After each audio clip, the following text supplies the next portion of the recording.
mga squid natin, panghuli ng skipjack, gagawing papaltok or patukyos, jumping lure. Yan, napakagandang squid skirt, oh. Tapos yung hook na yan, ginawa natin yan, stainless yan, para hindi na talaga kinakalawang, at palit na lang ng pain. Ang ganda, oh. DIY, gawin natin yan. Wow, yung mga kawil yan, oh. Yung mga sima, oh. Sa mga nagtatanong kung saan ito nabibili, ayan, ilalagay ko dyan sa yellow basket, para pindutin mo na lang yan kung gusto mo yan. Ganda, oh.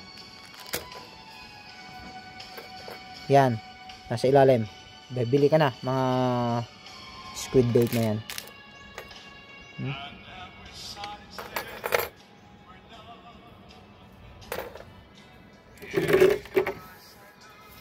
Yan yung finished product natin, oh. Ito naman kakaibang squid, mas maliit. Sa yellow basket yan sa ilalim. Bili ka na.